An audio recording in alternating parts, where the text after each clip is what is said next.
Welcome to SVG-TV News for Tuesday, November 5th, 2024. I am Jennifer Richardson. Before we bring you the details of the news, just to inform you that the newscast will wrap up a bit early tonight as we make way for live coverage of the 2024 Lions Club Public Speaking Finals. So stay tuned. Now the details of the news. A number of tourism sites and products will be in the spotlight as St. Vincent and the Grenadines observes Tourism Month this November under the theme One Caribbean Building a Resilient Future. For Annette Mack, Chief Executive Officer of the SVG Tourism Authority, the country has demonstrated its resilience in the face of challenges. However, she believes it is now time to distinguish SVG's tourism product from the rest of the region. For us, it is developing our product, our tourism product, and not just developing it, but distinguishing it from the rest of the Caribbean, our neighboring islands, our competitors. Everybody has sand, sun, and beach, right? What distinguishes St. Vincent and the Grenadines? And one of the things that distinguishes us is that we have one of the most diverse, if not the most diverse product within the Caribbean. We have black sand. We have the main island with black sand, beautiful black sand beaches, which we still need to promote a little bit more, a lot more as a matter of fact. We have beautiful waterfalls. We have mountain trails, as in, for hiking. We have beautiful rivers. Many people don't know that we actually have over 300 waterfalls in St. Vincent and the Grenadines. So we need to know what we have so we can promote it, and that is what we're working on right now. Knowing what it is St. Vincent, mainland St. Vincent has, so that we can do proper promotion. Mark said that since taking over as head of the SVGTA in September, her team has been exploring new ways to improve marketing efforts and enhance existing tourism products. Then we have the Grenadines, completely opposite. Coral Islands with some of the most stunning beaches in the world. You can have an island to yourself, basically. And then you think about Mario with Salt Whistle Bay. I mean, world-renowned, world-known, right? And there's so we have to look at our product also and see what it is that is the distinguishing factors of our product and promote them out there, right? Also, during the year, we have a number. One of the things that we are focusing on, besides the fact that of promoting our product, is events. So MICE, so meetings, incentive, conferences, and exhibitions. We have done it. We did CLAC. We did the Rotary Conference this year. And we did a number of other events. Right now we have the Masters Cricket Tournament taking place very soon here. And these bring people to our island. These events bring people to our island. We are able to promote our island. And we're going to work along with a lot of these events and promote St. Following the passage of Hurricane Beryl, several tourism sites were damaged. However, these sites have since been renovated and reopened in time for the cruise ship season. The 14th meeting of the Council of Ministers of the Caribbean Disaster Emergency Management Agency, SIDA, opened last evening at the official residence of the Prime Minister in Kingstown. Delivering welcoming remarks, Michelle Forbes, Director of the National Emergency Management Organization, NEMO, noted that this meeting is typically held on the last Friday of June each year. However, due to the carnival activities in SVG, the meeting was postponed by a few days and then further delayed following the impact of Hurricane Beryl on the island. She added that despite these challenges, participants were determined to hold the meeting in SVG and were pleased to welcome representatives from the 11 SIDA member countries to the meeting. While the ministers deliberate and set the context for the operations of the coordinating unit over the next day, we must also reflect on our recent events, whether it be flooding in Guyana, Suriname, Trinidad, bushfires in Belize, and of course the cyclones that are devastating our islands from Bahamas in the north to Grenada in the south. It is also time for us to reflect and examine our national disaster structures. Are they really fit for the current onslaught of climate-related hazards, and how the disaster risk management landscape must transform to a changing climate and hazard impacts? As I close, I want to thank each and every one of you for coming tonight, not just our overseas delegates, but to all who have been supporting NEMO and the various agencies, not just for Hurricane Beryl, but for the numerous impacts on our Blessed Isles over the past years and decades. Many thanks also for all who have made tonight's event possible for the arrangements for tomorrow's meeting. Welcome all. Expressing SIDA's solidarity with islands affected by Hurricane Beryl, Executive Director Elizabeth Riley told ministers and delegates that the meeting is taking place at a significant juncture in the 2022-2027 strategic plan of SIDA's coordinating unit. She also thanked the Council of Ministers for their support of the plan, which she said will bring about transformational change. Hurricane Beryl and its impacts on our host nation, the Belize wildfires and the oil spill offshore Tobago have delivered a clear confirmation that we as a SIDA system are on the correct path with our ambitions of the 2022 to 2027 strategic plan, which has as its objectives accelerating comprehensive disaster management capacity in our states, building the next level of our regional response mechanism, accelerating recovery, and positioning SIDA for now and for the future. Colleagues, climate change is in motion and it's gaining momentum. We are experiencing a level of hazard complexity which is unprecedented, resulting in the disruption and destruction of lives, livelihoods, and life chances. More frequent severe weather systems, excess heat, and intensification of cyclones in record time frames are with us to stay.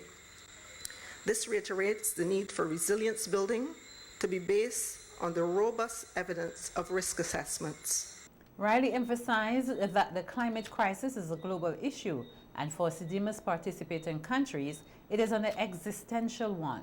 She pointed out that the global dimensions of these challenges continue to affect member states directly and indirectly, placing a strain on their already limited resources. Increasingly, traditional partners are pivoting their gaze inwardly as they themselves respond to and recover from climate disasters and navigate choices in directing financing in a world where increasing conflict is winning the battle for scarce resources. It means that as a region, we must continue to be strategic, increasing investment in national human capacity and capabilities, and harnessing them through regional functional cooperation. In response to Hurricane Beryl, we deployed the Caribbean Emergency Telecommunications Team for the first time. We operationalized new partnership approaches in the regional response mechanism, co-locating our regional coordination center operations in logistics and in shelter. On the recovery front, we deployed assistance under the Caribbean Resilient Recovery Facility with surge support in resilient housing construction here in St. Vincent and its Grenadines, and also in the tri-island state of Grenada, Carriacou, and Petite Martinique. Noting the pivotal role of national disaster coordinators and national disaster management systems in disaster response, Riley commended the work of disaster coordinators in leading national relief efforts. Your actions reiterate why SIDA is a system comprising of the coordinating unit and our participating states. Over the past year, we have noticed significant turnover at the level of national disaster offices, as well as limited human resources in several of our national disaster offices. Colleagues, as a region, we must invest in the technical skill sets and competencies in our national offices and in our broader organizations if we want to see results. There's a direct correlation between investment and the results delivered. Establishing and operationalizing the SIDA Multi-Source Trust Fund is equally strategic, as we must reposition to get ahead of this growing trend by creating options to diversify sources of our disaster risk financing. I remain confident that we at SIDA are on the right path, as we must explore a different path if we are desirous of a different outcome. Highlighting a few notable achievements of SIDA during the period 2020 to 2024, which included welcoming St. Martin as the 20th participating state and the approval by ministers at the 13th council meeting held in St. Lucia of a 32% increase in SIDA's annual budget from US $1.9 million to US $2.51 million. Outgoing chairman of the Council of Ministers and St. Lucia's Minister of Education, Sustainable Development, Innovation, Science and Technology, Sean Edward, urged participating countries to honor their financial obligations to the agency. And the executive director will not tell you, but I will tonight, that there were moments when we were not even sure as a SIDA family where we would have gotten the resources to pay the salaries of the hardworking staff at the SIDA, simply because countries were not honoring their commitments by way of their dues to the SIDA.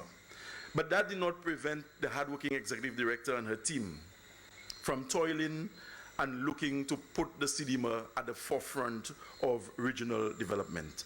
And so for that reason, we were able to enter into a number of partnerships and agreements with friendly governments and international agencies. And it would be remiss of me tonight to deliver remarks as outgoing chair and not single out for special mention the partnerships that we've been able to forge with the EU, the government of Canada, and so many other international agencies that were able to help the SIDA in the execution of its mandate. The Caribbean has been touted as the second most vulnerable region in the entire world. And if ever there was a time when SIDA needs the support of participating territories, and the work of the SIDA ought to be at the forefront of the national agenda of the participating territories, that time is now. Further emphasizing that disaster management and threats in the region extend beyond tropical weather systems, as the Caribbean is a multi-hazardous environment. The outgoing chairman stressed the importance of supporting SIDA in carrying out its vital function. We saw what happened right here in St. Vincent a few years ago.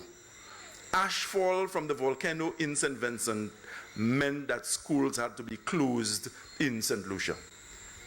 Ashfall from the volcano in St. Vincent meant that flights had to be disrupted in Barbados. And I say this to make the point that, notwithstanding we are individual sovereign territories, history has demonstrated, and history is replete with examples, that as a Caribbean, we have been at our best when we work together. So tonight, before I take my seat, I want to appeal to all the participating territories to support the team at the SIDA. And countries that have been impacted very recently will tell you how necessary, how effective, and how beneficial it was to have the SIDA coordinating the recovery efforts and having a physical presence in the countries that would have been impacted by one event or another. Tonight, farmers in North Leeward will now have access to services offered by the Ministry of Agriculture and the Medicinal Cannabis Authority, the MCA, at Chateaubelair. Parliamentary Representative for North Leeward, Carlos James, speaking at the opening of the local office yesterday, said the Farmer Support Company and the MCA office will ensure that the concerns of local farmers are addressed. He expressed hope that traditional cannabis cultivators in the region would be able to improve the industry, particularly given the high population of cannabis growers in North Leeward. A space where our farmers can come and get the necessary application and guidance on how we're moving the industry forward, information, a community center, where a hub where they can obtain information and share knowledge with the policymakers in the medicinal cannabis industry. It was very important for us, and with Gerald's leadership at the MCA, to establish this office here so that we can work with the farmers in the area. Farmers don't have to jump into a van and travel to Kingston, then take another van and go all the way out to where the main office is. I believe, because this is the home of cannabis, we should bring the resources, the infrastructure here to our farmers in this community. James added that decentralizing services for farmers has long been a key issue as accessing services in Kingstown can be costly and time-consuming for those living in rural areas. And where we have the traditional cultivators with the MCA, the farmers who are producing vegetables and root crops, also, they have a role to play in advancing our agriculture sector. And what we thought of doing is to bring into North Leeward another office to facilitate the farmers in providing support, fertilizer, seeds, information, registration. Again, to get a farmer's ID, you have to leave the constituency where you have so many farming lands. You have to leave here to go on and register somewhere else out of the constituency for a farmer's ID. Minister of Agriculture Saboto Caesar also highlighted the convenience of having services available in North Leeward, which will help to ensure that more farmers receive the necessary support to improve agricultural practices in the region.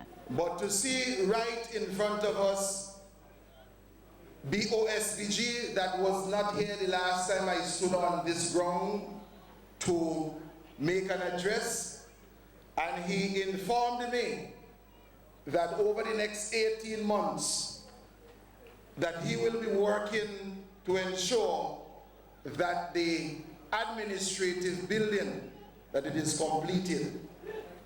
I am also aware that your area representative is working closely with the Ministry of Agriculture and the Department of Fisheries to place facilities in the constituency right here in Chateaubriand for agro-processing, and also to address how we can do some processing of fish. At the opening ceremony yesterday, the government also distributed 100 acres of land to traditional cultivators. The inaugural Cannabis Festival held in SVG saw participation from many regional Rastafarian groups. Chairman of the All Mansions Rastafari group from Trinidad and Tobago, Glenroy Bongo Crease, Halls, said that he was most interested in the conference's focus on the regulation of cannabis in the region. Having looked at how St. Vincent is positioned over the years, it is time for the Caribbean countries to merge and come together. And I think this conference actually opens the door for St. Vincent in terms of research and development. And I think because of the research and development that is going to be taking place here, St. Vincent is now poised in a manner that other Caribbean countries can now emulate in order to step up their standards as pertaining to medical cannabis. And inform communities and inform patients. And if we got to look forward to go towards healthcare, understanding, compliance, regulation, dosing, and all these things is necessary, because we are not only looking today in terms of establishing an industry or just building an industry, but creating an industry with purpose, an industry that people can benefit of as health relief for most of the chronic symptoms that they have. Hall stated that he would be lobbying for increased visibility on cannabis when he returns to Trinidad and Tobago. My purpose here is to network with all the different stakeholders, so that when I reach Trinidad, I can actually keep symposium, inform my government as to what I see take place in St. Vincent, keep different symposium, sensitizing the community about the need for medical cannabis. Because as the term medical cannabis actually takes away the stigmatization of marijuana. However, it's a moving target and patients need it. So, coming to St. Vincent and seeing what is happening here, I think is a very great moment, not just for St. Vincent, but for the entire Caribbean. The 3-day Cannabis Festival featured a series of lectures, in addition to an exposition at the Arnisville Sporting Complex. 6 finalists will represent their respective secondary schools in the Lions Club St. Vincent South Flow SVG National Secondary Schools Public Speaking Competition this evening. The finalists who will be vying for the Lion Michael de Freitas Challenge Trophy are Macy Batiste, Sandy Bay Secondary School, Jahim Primus, St. Vincent Grammar School, Raj Balls, Dr. J.P. Eustace Memorial Secondary School, Samara Lynch, Mountain View Adventist Academy, Kyra Johnson, North Union Secondary School, Alexander Cummings, St. Martin's Secondary School. The finals will take place from 7 p.m. at the Methodist Church Hall in Kingstown. The students will speak on the topic, "Our world is in a state of confusion as it tries to reconcile one's inalienable rights, civil liberties, religious beliefs, and the role of the state." The 2024 edition of the VINLEC National Science and Technology Fair was launched today under the theme, Sustainability, Securing a Brighter Future for SVG. Providing an overview of this year's fair, which will run from November 11th to 15th at the Methodist Church Hall, Education Officer for Science, Juanita Hunt King, said the event will celebrate the achievements of students, teachers, and the nation in the field of science. Science is a very important discipline in all of our schools. It's also a very important discipline that we use daily. If it wasn't for science, we could not have achieved many of our goals. This year, the science fair targets the theme of sustainability. Sustainability is the idea that people can coexist on Earth for a long time without depleting the resources that future generations need. As we look around us, we recognize the importance of taking care of our nation. We recognize that we each have a role to play in ensuring that St. Vincent and the Grenadines has a bright and brighter future. And I say that from the depth of my heart because I recognize that many of our Vincentian people love this nation and they want to see it thrive for years and years to come. So with the theme of this year's science fair, I wish to encourage all the participants to ensure that they think about how they can make St. Vincent and the Grenadines, its resources, sustainable for many years to come. Hunt King explained that the objectives of the Science and Technology Fair include providing opportunities for collaboration and teamwork among students and teachers, drawing attention to the inventiveness of future scientists, and giving public recognition to the work they are doing. She added that the fair will also help to increase interest among students in science and science-related careers. To create an atmosphere of intellectual curiosity for participants and viewers, and to improve the community's perception of science. This year, the Science Fair Week will begin November the 11th, which is next week, Monday, and end November the 15th. Here's how the fair week will go. On Monday, students and all participants will set up their projects at the Methodist Church Hall. On Tuesday, the 12th, primary schools will be judged. On Wednesday, the 13th, we will have judging of the secondary schools and the open participants. So persons from the community, from St. Vincent and the Grenadines who have something to showcase can also take part in the fair. You come on the Monday and set up, and you will be judged on the Wednesday. On Thursday, the 14th, we will open the fair to public exhibition. And on Friday, the 15th, we will have half-day public exhibition, and at 1 o'clock, we will begin our prize-giving ceremony. The annual National Performing Arts Festival will kick off on November 10th under the theme Envision the Art of Creating. During a discussion on NBC Radio's Talk Your Talk program this morning, coordinator of the National Performing Arts Festival, Sean Frederick, expressed the festival's goals for this year. He noted that there has been a decline in young people's involvement in the arts, and they hope to reverse this trend through the festival.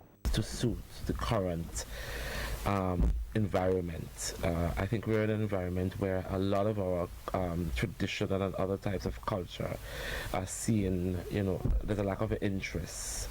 And what we have done basically is to see how best we could make those, for want of a better word, sexy, but sort of to, how you put it, to the new norm. So we wanted to go back to pulling out a lot of the traditional elements and look at modern components to see how we could strike a balance. Hence we came up with the theme, Envision, the art of creating. So we're sort of envisioning what it was like and what it would be in the future, and provide that platform for creatives, new, emerging, and establish a space to create, basically. So that's what we've been working on for the last year. Frederick also explained that due to various challenges, the festival had to be postponed in order to accommodate all participants and ensure the event runs smoothly. It's like other groups, they're facing challenges with rehearsals and things like that. So what we've done is sort of push not necessarily their presentation, but a similar presentation to the weekend of the 24th, but the festival will begin on the 16th. The 16th, and what are persons to expect on the 16th? Well, the 16th, we just like we're doing here, we're having a conversation about drama. We want to have a conversation about the state of culture and the arts in St. Vincent and the Grenadines. Furthermore, Frederick emphasized that it is time for a serious discussion to assess the current state of culture in St. Vincent and the Grenadines, particularly in terms of how the arts are being nurtured and sustained. There's going to be a moderator, so they're going to be discussing various topics, whether it be copyright, traditional rituals, the more modern components in the theatre art aspects. They'll delve into a lot of topics, and I think it is timely. My earlier conversation about challenges and so on. You have to assess where you are in order to know exactly where you want to go. And it has been a conversation that has been in the mouths of a lot of creatives and a lot of people who are not creatives, but they are the supporters or fans or whatever of culture, and they're the ones who, in my opinion, has been sounding that call for us to have this conversation. Frederick concluded by encouraging everyone to attend the festival activities.